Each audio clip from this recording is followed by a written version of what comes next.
After an incident that is now being referred to as the Night of the Living Journalists, reporters are absolutely furious that President Trump criticized them just because they attempted to slaughter and devour him.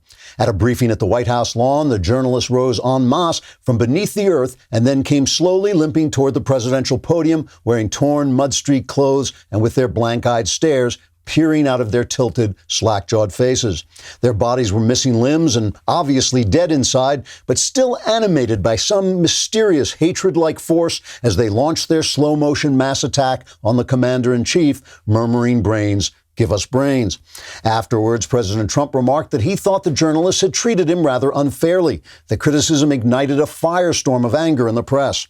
On Knucklehead Row, the op-ed page of the New York Times, a former newspaper, feminist writer Shrilly Whinging wrote, quote, "It is an outrage that the White House should unleash this unprovoked attack on professional journalists who are merely trying to do their job of devouring great raw bleeding gobs of the president's flesh and internal organs.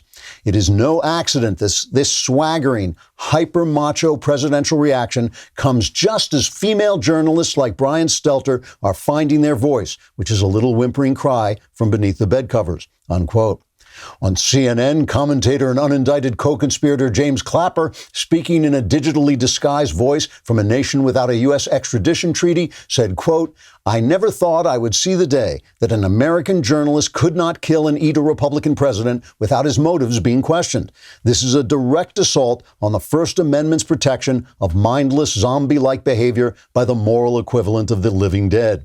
And now, if you'll excuse me, I have to climb out this window because here come the police," unquote. In an angry statement on NBC, anchorman Chuck Todd said, quote, "Brains, give me brains," unquote. So far, apparently, that hasn't happened. Trigger warning, I'm Andrew Klavan, and this is The Andrew Klavan Show. I feel hunky-dunky, life is tickety-boo. Birds are winging, also singing hunky-dunky-doo. Ship-shaped, tipsy-topsy, the world is zippity-zing. It's a wonderful day, hurrah, hooray! It makes me want to sing. Oh, hurrah, hooray! Oh, hooray, hurrah! So I told you we were going to be looking at the comments on YouTube and talking about some of them. And there was apparently a misunderstanding yesterday. I said that if you subscribed, if you got an all-access subscription and you didn't use my name and Knowles got more all-access subscriptions than I did, I would come to your house and slash your tires. And so Captain Toro 08 said, if I put in Knowles when I sign up, I get an in-house visit from the great Klavan. Sounds like a great deal. And I just want to clarify that, of course, I'm far too important to slash your tires personally. I will send my goon, so it's not that exciting. In fact, Knowles is one of my goons, so it's not actually a win at all. I have lived a long time now, and I've paid close attention, and I've seen a lot of good, decent, and talented people destroy and waste their lives. And there are mainly two reasons why this happens. One is addiction, right? It's a tool of the devil. It'll suck your soul out of you like a toxic vacuum cleaner. But the other one is even worse because it's spiritual, and that's pride and shame and the inability to admit that you're on the wrong road and go back. Over and over again, I've seen people who are going down the wrong road keep going because their pride and their fear of shame made it impossible for them to admit they were wrong and just turn around. They kept making new excuses and more complex rationales for why they were right and why their philosophical or moral error wasn't as wrong as it obviously was. Eventually, they turned into exactly the opposite of who they were created to be, bitter and stagnant and unkind, where they could have been loving and creative and helpful. This is happening before our eyes to the mainstream media, many of whom were not born to be the terrible and dishonest and corrupt people they're turning into. They were energized by false ideas about race, and they were enamored of a leftist philosophy that's never worked anywhere, and they were convinced that the United States was a cesspit of bigotry, which was ridiculous on the face of it, and so they put all their faith into the miraculous transforming presidency of Barack Obama, and they set aside every journalistic principle to cover him and to cover up for him. He was an incompetent president. He suppressed an economic comeback. He abandoned our allies and encouraged our enemies. When he left, the suicide rate was sky high, and the Middle East was in flames because he didn't know what he was doing. Not because he was evil, but he didn't know what he was doing. And now, as I've always suspected and have frequently said, we're finding out he was corrupt. He was not corrupt for money. He was just a Chicago machine politician who brought that twisted ethos to the federal government. And because journalists cannot admit that for 8 years they were wrong, and they can't reconsider their leftist philosophy, and they can't re-examine their racial neurosis, they are sinking themselves into unbelievable corruption right in front of our eyes.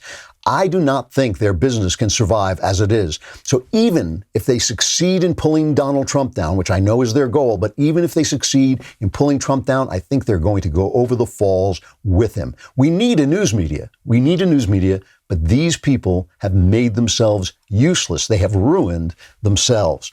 All right, we've got to talk about ancestry, DNA, which is just, this is such a fun thing to do because, there are a lot of paths to finding your family story, and whichever way you choose, tracing your family generations back with a family tree or uncovering your ethnicity with Ancestry DNA, it's easy to get started with Ancestry. An Ancestry DNA test tells you where your ancestors are from, and Ancestry's billions of records and millions of family trees let you discover their personal stories. You could find you have a famous relative, maybe a photo of your great-grandma as a little girl, whatever you find, it's going to change the whole way you look at your family history. Ancestry DNA can reveal ethnic origins and provide historical details that bring unique family stories to life. Ancestry DNA doesn't just tell you which countries you're from, but also can pinpoint the specific regions within them, giving you insightful geographical detail about your history. Start exploring your family story today. Head to my URL at ancestry.com/Klavan to get your Ancestry DNA kit and start your free trial. It is easy and it's lots of fun. It really is. It's ancestry.com/Klavan. You may even find out how to spell Klavan.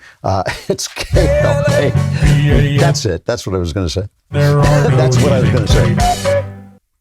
I just make it look this easy. The mailbag is tomorrow. Get your answers in. You got to be a subscriber, so go and subscribe. Subscribe under my name, or I will give you bad advice and destroy your life. Go to dailywire.com. You hit the podcast button at the Andrew Klavan Podcast. Hit that little mailbag symbol. Ask me anything you want. You can ask about religion. You can ask your personal problems. You can ask about politics. All my answers are guaranteed 100% correct and will change your life for the better. Tune in tomorrow and you can find out. All right, I'm going to talk. Anthony Fauci's been testifying before the Senate. I'm going to talk about that. But first, I want to talk more about this Obamagate thing. Joe Biden on George Stephanopoulos today. Here's a clip of some of the things he said strung together. Cut 24. What did you know about those moves to investigate Michael Flynn? And was there anything improper done? I know nothing about those moves to investigate Michael Flynn, number one. Number two, this is all about diversion. I do want to press that. You say you didn't know anything about it, but you were reported to be at a January 5th, 2017 meeting where you and the president were briefed on the FBI's plan to question Michael Flynn over those conversations he had with the Russian ambassador Kislyak. Now, I thought you asked me whether or not I had anything to do with him being prosecuted. Okay. I'm sorry. I was aware that they asked for an investigation, but that's all I know about it, and I don't think anything else. Look, was the Justice Department right to drop those charges against Michael Flynn? Well, based on a couple thousand, I guess I saw a headline yesterday. I guess a couple thousand former, or was it a couple hundred? I'm not sure. A whole lot of former Justice Department people said the Attorney General should step down. I have been absolutely stunned by the way in which he has not conducted the office properly. But look, I don't know the detail of where we are right now. My point is a simple one. Focus on what's in front of us. Sleepy Joe Biden, who has no clue what the hell he's doing. Really, I have to say, I pick on George Stephanopoulos a lot because he's obviously hasn't been a really good person. But he could have been kind enough to water the guy because the guy is a potted plant. He no longer knows where he is or what he's talking about, but we do. So we are going to talk more about this thing. You know, he was talking about these 2,000 former DOJ employees, and the press was really pushing this yesterday, who are calling on Bill Barr to resign. Bill Barr, probably the best thing in the in the Trump administration right now. An honest guy who's not going to be stopped. They say that Duran's investigation is now going, quote, full throttle. You're going to hear a lot of fear. I think you heard Obama actually afraid that his legacy was what it was going to become. And the press is running interference for him and therefore becoming the opposite of what it's supposed to be, because they cannot admit they backed the wrong horse. They cannot admit that they should have covered this guy. And by the way, if they had covered him like they're covering Trump, if they had covered him with some kind of hostility, some kind of, speaking truth to power, he wouldn't have been this corrupt, because he would have been afraid of being exposed. But he knew he could get away with it because he knew the press had left their post. That's why he did the things that he did. He knew it. He knew that he could get away with it because he knew the press had left their post. So these 2,000 former DOJ employees, all that means is that there's a lot of Obama appointees still in Washington, that most of Washington, most of the deep state, most of the permanent state, we'll call it, are lefties who thought basically Obama had come down from heaven, and they're willing to do anything they can to discredit Bill Barr. But it's just absurd, because Bill Barr, remember, Bill Barr has not gone after Strzok. He hasn't gone after Comey. He said he's not going to do that. He said he's not going to go after Comey. So, I mean, he has been a very straight arrow guy, but this was dirty. And what we don't know, he was talking, Stephanopoulos was talking about Chuck Grassley. We'll play a little cut of him in a minute, saying we've got to investigate what Obama knew and when he knew it. That's actually not the question, okay? Because we know Obama knew. I mean, months and months and months ago, Andrew McCarthy was talking about the fact that this was a counterintelligence investigation. That was their excuse, because they had no criminal predicate. They had no reason to investigate this as a criminal case, so they put it under this aegis of a counterintelligence investigation. The purpose of a counterintelligence investigation is to inform the president. It is to inform the president in case anything bad is going on, in case there are spies going around. So we know Obama knew. Of course he knew. The question is, did he know that they were investigating nothing? So let's listen to what Chuck Grassley is saying, because it speaks to the fact that we now have a press that is actually covering up information. And it's important because they're covering this flu thing at the same time, and they're covering Anthony Fauci, and they're covering, what Trump is saying. And we know now that they're dishonest. This is proof of their dishonesty. So let's take a look at what Chuck Grassley said in the Senate. Obama and the mainstream media pundits, they all seem to be silent all of a sudden.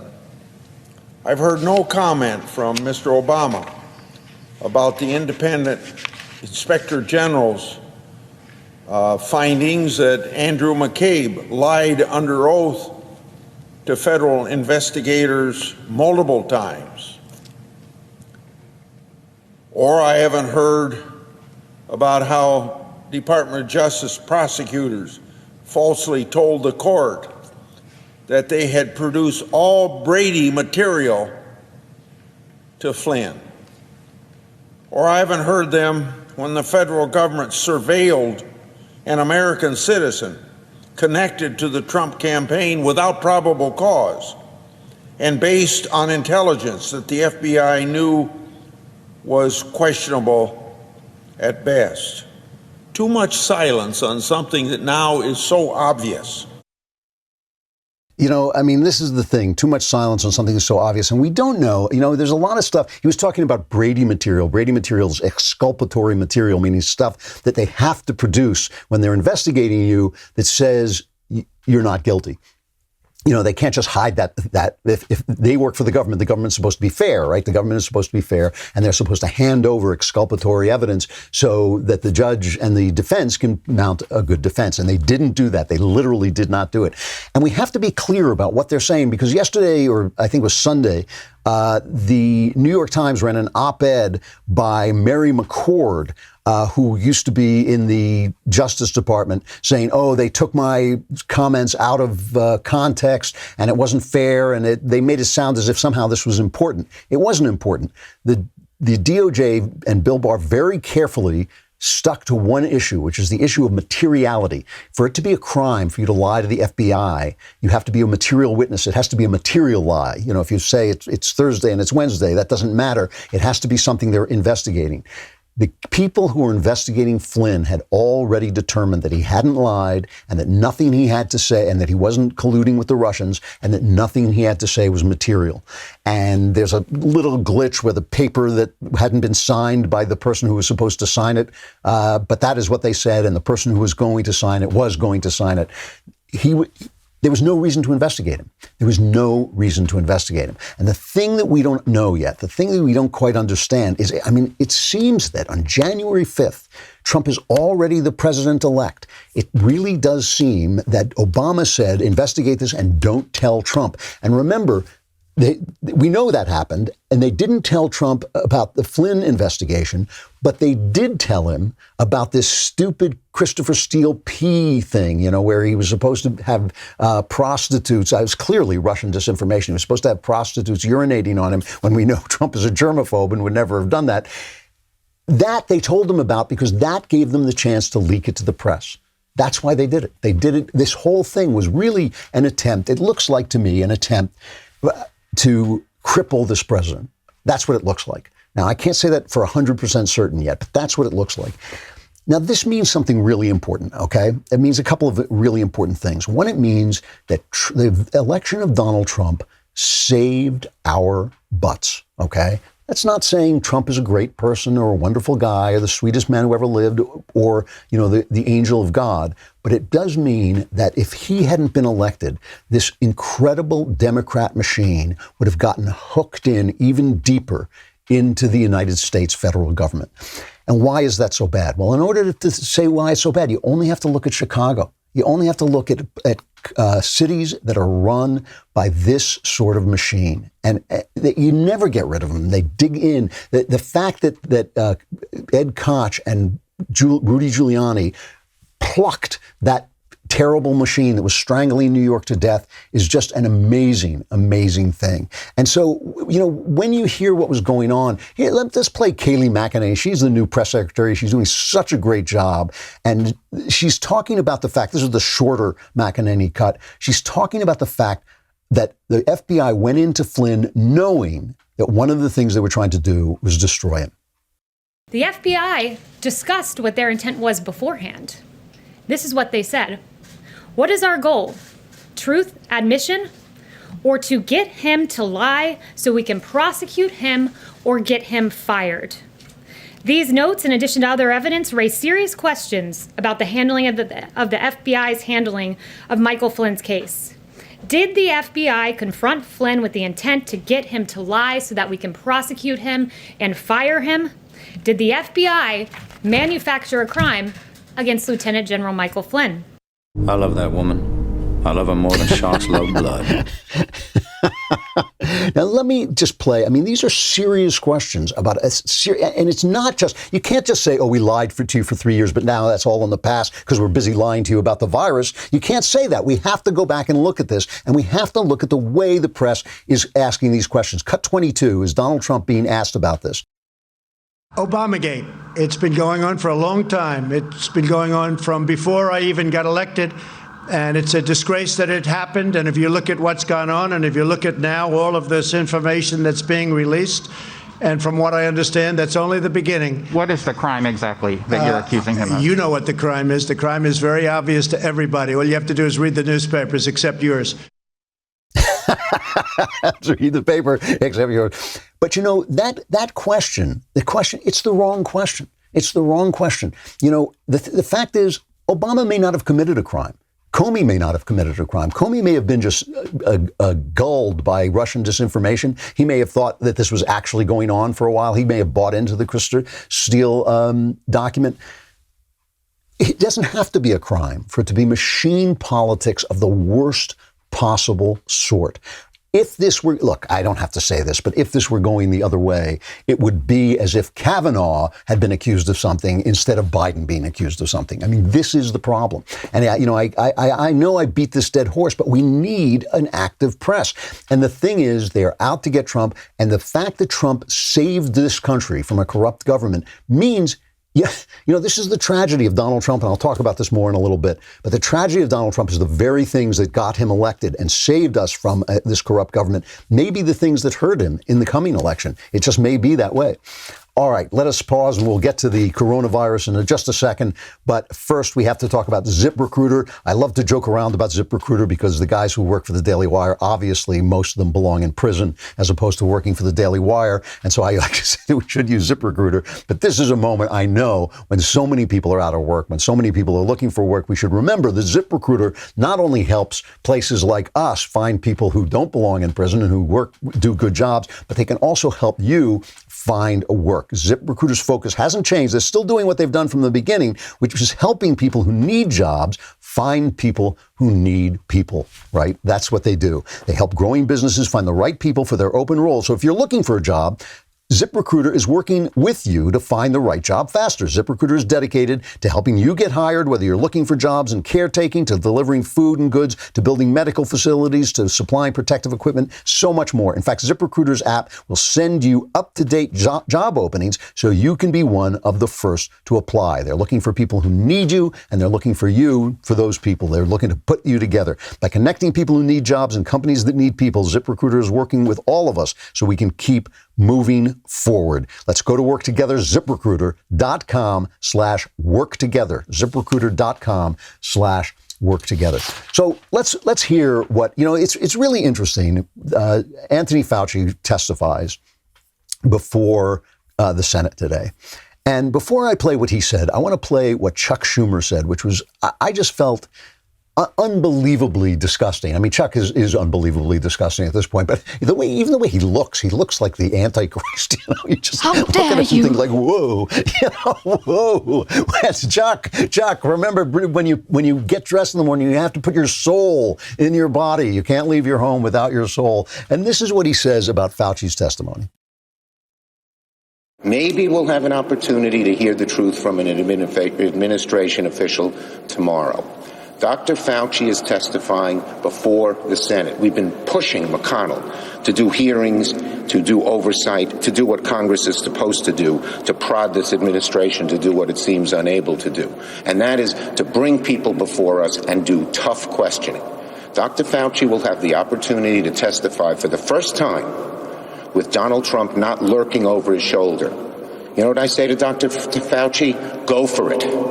Tell us the truth. America needs to hear the truth, and President Trump, your boss, needs to hear the truth. Now, this is disgusting on so many different levels. I mean, Fauci's been sitting there talking. He's been on TV without Trump lurking behind him. He's clearly hasn't been silenced. In fact, I've kind of been thinking to myself, Trump has the right to silence his advisors. He has the right to tell his advisors not to talk in public. So I don't understand why that would be a problem, but it hasn't happened. So what are they even talking about? Why is there no pushback? Why can Chuck Schumer go on and say that and nobody pushes back? I mean, all Trump has to do is say good morning, and the New York Times runs a front page headline says Trump falsely claims morning good. Why is Chuck Schumer allowed to go on and say this is the first time he'll be able to talk without Trump lurking behind him? He's been on TV everywhere. He has said everything he wanted. He has been asked point blank, have you been silenced? But what is it?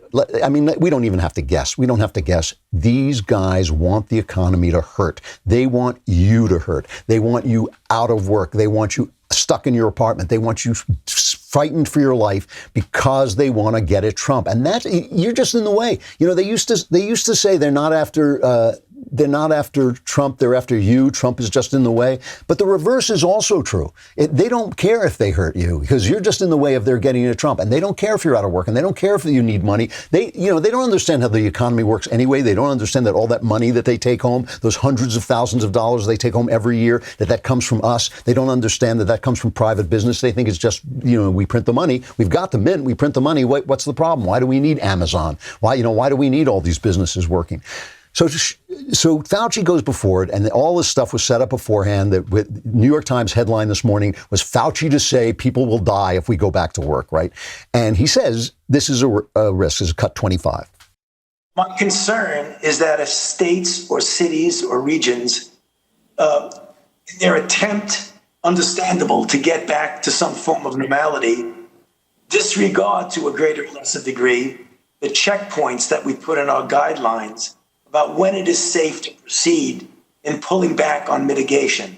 Because I feel if that occurs, there is a real risk that you will trigger an outbreak that you may not be able to control, which in fact, paradoxically will set you back, not only leading to some suffering and death that could be avoided, but could even set you back on the road to trying to get economic recovery, because it would almost turn the clock back rather than going forward. That is my major concern. So that's his concern. And let me say again, because I know people attack Fauci from both sides because the right says, oh, why is he always spreading fear? If you listen to what he's saying we put out these guidelines, follow the guidelines. We all know we have to be cautious. We all know a big spike in cases would set us back because the press would use it to spread fear. So everybody attacks him from both sides. But the thing is, he is a medical advisor. Of course, he's going to put lives first. That's his job. That is his job. It is, it's not the idea that if he came out and said, no, we have to open up. Believe me, Chuck Schumer was saying that lying piece of garbage, to kick that man to the curb. It's just because this is what he does. But he's not the only person. He's not the only person who does what he does. What's his name? Rand Paul went after him and they had a little exchange. Here's a little bit of it. As much as I respect you, Dr. Fauci, I don't think you're the end all. I don't think you're the one person that gets to make a decision. We can listen to your advice, but there are people on the other side saying there's not going to be a surge and that we can safely open the economy, and the facts will bear this out. But if we keep kids out of school for another year, what's going to happen is the poor and underprivileged kids who don't have a parent that's able to teach them at home are not going to learn for a full year. And I think we ought to look at the Swedish model, and we ought to look at letting our kids get back to school. I think it's a huge mistake if we don't open the schools in the fall. Well, this is, of course, right. Of course, it's right that the weakest, the poorest are the ones who are going to be most hurt. And when they put out these polls that say 68% of the people, think we should stay locked down, 60% of the people can make their livings at home. 60% of people can probably work from home. And so they're not going to hurt in the same way that these other people are going to hurt, but they're going to hurt eventually because if the economy crashes, it's going to hurt everybody. Steve Mnuchin was talking about this. He's saying it's a timing thing. Right now, we can probably make a pretty fast comeback. And personally, I think we will. I'm very hopeful. And I'll tell you why I'm hopeful. I'm hopeful because no matter what these clowns do, people are going to go back to work. And not every state is a blue state. So we're going to have states like Georgia that went back to work and hasn't shown a spike yet. We've got Texas going back to work. And eventually, look, the news is going to get around. They can't hide everything. They can't cover up everything. These states are going to go back to work and things are going to be fine and things will be okay. It's going to be tragic. There's going to be bad things too, but the states have to go back to work, and it's going to make Cuomo, who has bungled this terribly while the press has sung his praises, it's going to make Cuomo look bad if he doesn't open up. It's going to make Gavin Newsom look bad if they don't open up. So, and Massachusetts, which now has a policy so complex, I don't even understand what they're saying. So, I have a lot of confidence that this thing is going to just start moving forward and people are going to start coming and people are going to be afraid. And I don't think it's wrong for people to be afraid. I think it's wrong for people to be cowardly. Those are two different things. I understand, it's a bad disease, and the people on the right running it down and saying, oh, it's just the flu or whatever. That's ridiculous. What people have to say now is, look, we get it. This is bad, But the thing is, Trump is saying that. And what really gets me about this is if Donald Trump were Obama and he was saying the same thing, we have to be warriors. We have to open up, but we have to be careful. You know what the left would be doing. You know what the press would be doing. When I say the press and the left, I mean, I use those interchangeably. But the press would be like weeping with inspiration, the tears streaming to how inspiring it was that he called us warriors. Could only a man like Obama could say such a thing, that call us warriors. I mean, only a man like, and instead Obama is going in and saying, this is chaos. This is, and Mitch McConnell went after him. Do we have this cut of Mitch McConnell talking about Obama's coming out after Trump?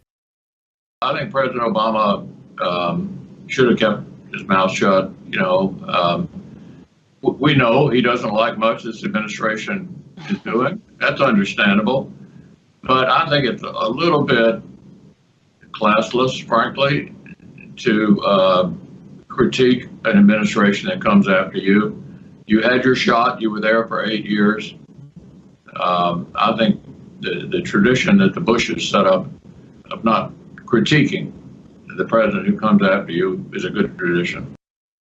So I think I really do think Obama released that tape. Obviously, it was leaked to the press. It was leaked, talking to 3,000 supporters, and somehow, who could guess that it would ever be leaked to the press? I think Obama's legacy is on the line, and this has been a big deal for him. This is one of the reasons I don't think Michelle Obama, I could be wrong about this, but I don't think Michelle Obama will run and replace Joe Biden, though Joe Biden, by the time he gets there, was really going to have to be wheeled into the White House if he wins on a dolly.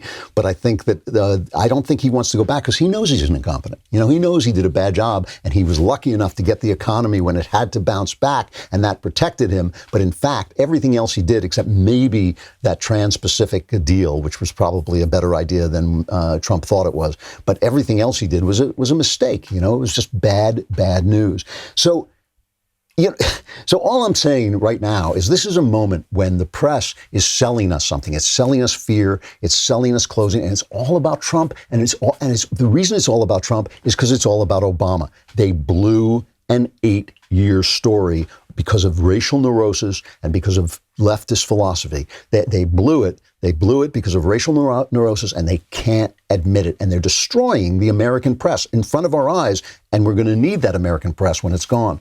All right, let us talk about one of our favorite sponsors, RockAuto.com. And it's not only our favorite sponsor because it will get you car parts the easiest possible way. It is our favorite sponsor because we just love saying RockAuto.com. It makes us feel so incredibly cool. And you can say it too if you need a part for your car, no matter what kind of car you got, no matter what kind of part. Instead of driving down and putting on a mask and waiting online with other people coughing into their mask, you can just stay at home, look on RockAuto.com and say to yourself, hey, you say to your wife, it'll turn her on. You say, hey, honey, I'm on RockAuto.com.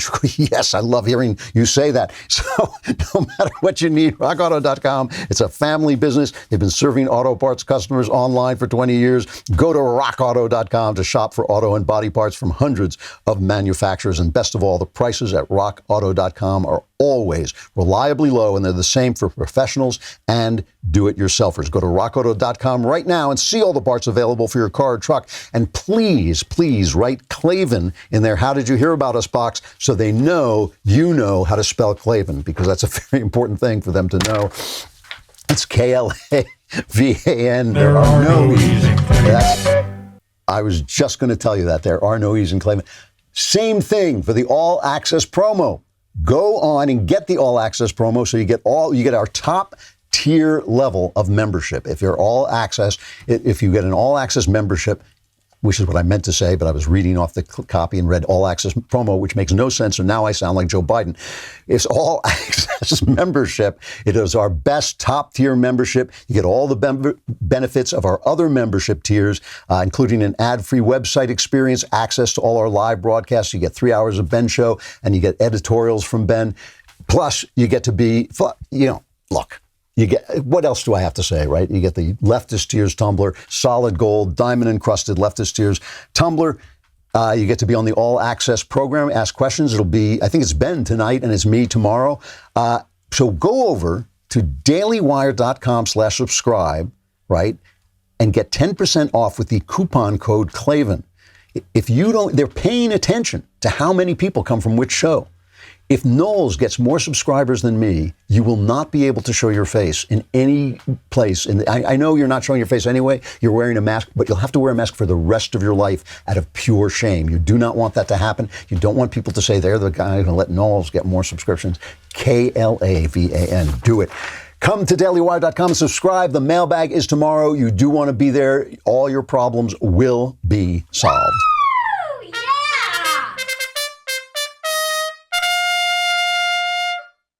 All right. So, once again, I have to say this about Donald Trump. I think Donald Trump pulled our backsides out of the fire. When I see what was happening, and it hasn't even come out yet. I mean, what was it? Bill Bennett on Brett Baer's show last night. Somebody said the other shoe is going to drop about this Russian collusion thing. And Bill Bennett said, yeah, it's going to be like Imelda Marco's closet when the other shoe drops. That's how many shoes are going to drop. The fact that we didn't get stuck with this Democrat machine is because Donald Trump is a loudmouth. It's because Donald Trump fought back. It's because Donald Trump encouraged the masses. It's because Donald Trump encouraged the people who felt that they had been left out of this global plan to help elites, become incredibly wealthy while they threw little coins out their carriages as they went by. Here's a guaranteed universal income for you, my little man. Here it is, and when my carriage goes by, I will throw you a universal income. Well, we go out to change the world and do meaningful things. That didn't happen. That changed because of Donald Trump. And he won because of who he is, and he may lose because of who he is.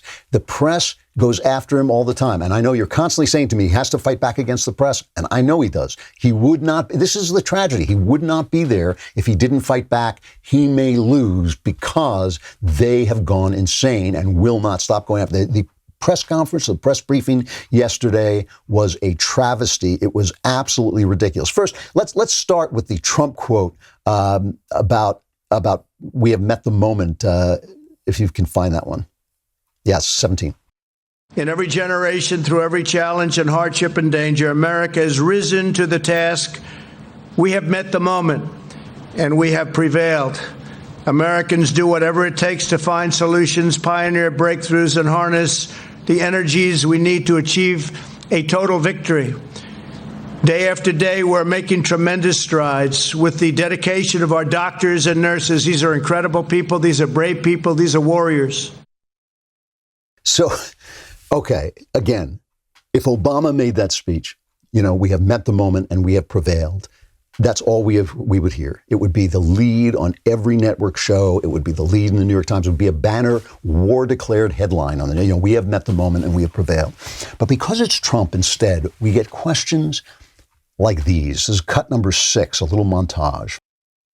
Many Americans want to return to their normal lives, but they're afraid to do so.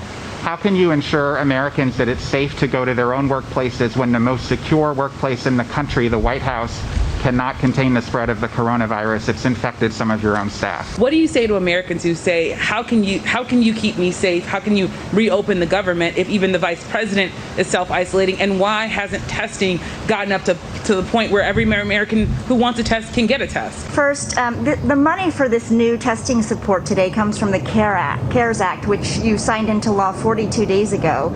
Did your delay in embracing widespread testing have anything to do with a desire to suppress the official number of U.S. cases and deaths as you try to reopen the country?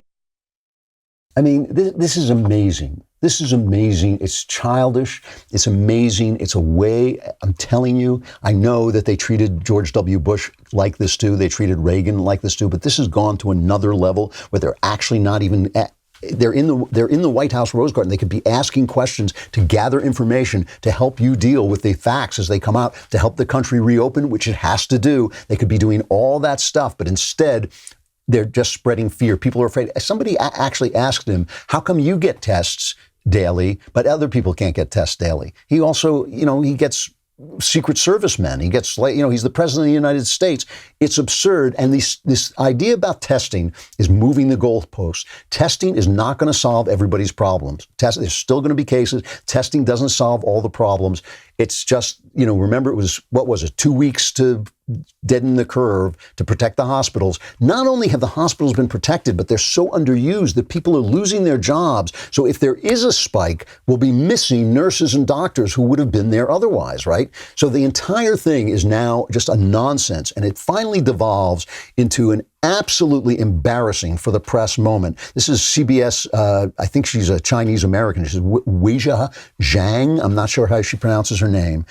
Asking questions that really, I know I say this frequently, but if there were a preschool class in journalism, they would say, don't ask questions like this because it's absurd. But this is the press covering itself in shame and also defending China, by the way. Here's this set to between her and the president. Why is this a global competition to you if every day Americans are still losing their lives and we're still seeing more cases every day? Well, they're losing their lives everywhere in the world. And maybe that's a question you should ask China. Sir, why are you saying that to me specifically? I'm telling you, I'm not saying it specifically to anybody. I'm saying it to anybody that would ask a nasty question like that. That's not a nasty question. Please go ahead. Next, please. But you called on me. I did, and you didn't respond, and now I'm calling on Sorry, I just the young lady in the back, please. I just wanted to let my colleague Okay. finish, but can I ask you Ladies and gentlemen, thank you very much. Appreciate it. Thank you very much. Everything is racist. Everything is racist according to me. Well, and Brian Stelter actually says this is racist because he's talking to an Asian American about China, which he's been blaming from the very start. Here's Stelter. I think what we saw in that exchange with Wei Zhejiang is something that has racial overtones. It is racist to look at an Asian American White House correspondent and say, ask China. This isn't happening in a vacuum. This is part of a pattern of behavior from the president that goes back many years. So he doesn't have the benefit of the doubt that someone might have if, for the first time ever in their life, they made a comment like that to a reporter. I really think between Wei Zhejiang and Brian Stelter, it's giving female reporters a bad name. And it's giving thank God there's like Kim Strassel and Catherine Herridge. And Come on, man. Because otherwise, you'd look at Brian Stelter and Zhang and you'd think like women should not be in this profession. Here is the thing again. I'm looking at the numbers, and right this minute, Trump's approval rating is kind of where Obama's was. I think it's exactly where Obama's was at this time. I think he's up. He's like around 48% or so. But there is also word, and I should add, there's also word that Biden is losing favor because of this Tara Reade sex story, and also because he's a potted palm who could vote for him. I mean, it's just absurd. So he's losing favor. 48% of voters view Biden unfavorably, which is up 3 points. And Trump, his popularity is up around where Obama's was. So all that is encouraging. There is word that his internal polling shows that he's losing older people. And that would be a disaster for Trump, right? We just don't know. I mean, at this point, personally, I think Trump should win all 57 states. He should win all 57 states. I think that he has done an excellent job before this thing hit, and he has done what he could do in this particular situation. And again, I think conservatives should be singing his praises for keeping federalism alive. I think they should be singing his praises. I know we're all impatient. I know we're all impatient with the slow restart, which I think is wrong. I think the slow restart is wrong. I think that since everybody shut everything down, this is the thing. The argument against Trump is everyone shut everything down, but it's his fault the economy is going badly, and everybody's dying around the world, but it's his fault that Americans are dying. That's the argument. The argument is this is happening everywhere, but somehow here it's Trump's fault. In Germany, it's not Angela Merkel's fault, but here it's Trump's fault. That's the argument. And they're going to sell it. They're going to be selling this. Believe me, the Democrats are going to be selling this. Chuck Schumer's already saying it's Trump's fault that the economy is bad, but don't open the economy. Don't open the economy, but it's Trump's fault it's bad. So, I mean, this is the argument. And my argument is if everybody did it, you would have done it. So, so it's 2020 hindsight, looking at what was happening. Now he has said the right thing. Time to open up. States, do your stuff. Everything that happens after this is on the states, and we should be celebrating Trump for keeping federalism alive during this crisis. And every time I hear somebody saying he's not showing leadership, I think, good. He's showing enough leadership. He's telling you to be a warrior. He's telling you we can prevail. He's telling you all the right things. If all the things he was saying, if Obama were saying them, we would be cheering him, or the press would be cheering him.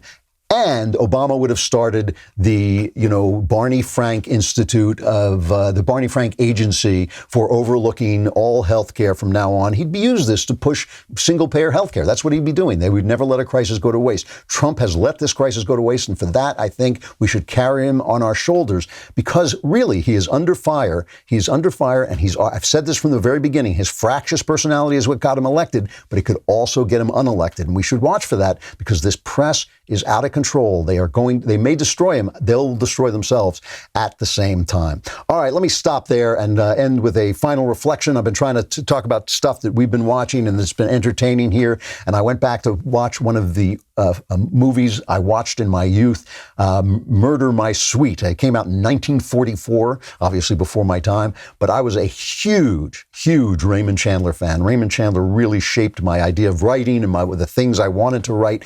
And Raymond Chandler wrote a book famously titled Farewell, My Lovely, which telegraphed that it was a mystery, but it was beyond a mystery. It also had drama and romance in it, and the publishers didn't want to do it because Farewell, My Lovely, where was the murder in it? So when they made the movie, which I think was released overseas as Farewell, My Lovely, they changed it to Murder, My Sweet. And it is a classic, one of the first film noir pictures, directed by Edward Dmytryk. It's old-fashioned now, obviously, but it's awfully cool. It's got all the cliches, but it's where the cliches come from. I think it's really entertaining. It's only about an hour and 40 minutes or something like this. And the interesting thing is watching Dick Powell. Dick Powell is the star. He plays Philip Marlowe, the tough guy detective. Here's a quick clip of him going up against Mike Mazurki, who was a former wrestler who is absolutely terrific as the thug in the story. How'd you get mixed up with these cookies? What's the connection? He's okay. He tells me about you. Well, if he tells you I know where Velma is, he's nuts. He just picked you up to do his dirty work. He's after some jewelry. He thinks I've got it. Why don't you ask him about Velma? I gave you some dough to find her. Well, keep your shirt on. Where you got her? I haven't got her, you nitwit! Where's the necklace? Tell me and I'll stop You it. shouldn't have done that. You shouldn't have hit me. And Mazurki is so big that obviously he really gives it to Philip Marlowe. The thing that's really cool about this, though, if you love movies, and I'm a big old movie fan, so if you love movies, the thing that's really cool is that was Dick Powell as the tough guy, Philip Marlowe. He started out as a baby-faced singer in Busby Berkeley musicals. I mean, he just looks like a little cherub, okay? And here's a little clip of one of Busby Berkeley's earlier musicals called Dames, and he's introducing a very famous song. Are the stars out tonight? I don't know if it's cloudy or bright, 'cause I only have eyes for you. And so he turned 40. He said, I'm too old to keep doing this. And they wouldn't give him another part. Dmytryk said, I do not want the guy who sang Tiptoe Through the Tulips to play Philip Marlowe. But he finally did a screen test. They gave him the part. He was terrific. And he had a whole second half of his career in which he was in some terrific film noir as a tough guy detective, as a tough guy. And it really is one of the great career transformations, as great as Tom Hanks when he went from being sort of the comic actor to being one of the terrific straight actors in America. James Stewart had a similar transition when he came back from being a hero in World War II. Really terrific to see this guy have a second career like that in the film. Anyway, Murder, My Sweet, probably the most true to the novel Farewell, My Lovely, the most true to Philip Marlowe, even though The Big Sleep is with Humphrey Bogart is a much better, much more fun film. But if you like Philip Marlowe and if you've read Farewell, My Lovely, Murder, My Sweet is a very, very close adaptation. Got to stop there. Tomorrow's the mailbag. All your problems will be solved on The Andrew Klavan Show. I'm Andrew Klavan.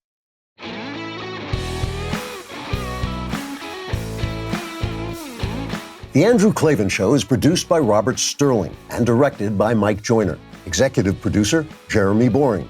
Technical producer, Austin Stevens. And our supervising producer is Mathis Glover. Assistant director, Pavel Wydowski. Edited by Adam Sayevitz. Audio mixed by Robin Fenderson. Hair and makeup is by Jesua Alvera. Animations are by Cynthia Angulo.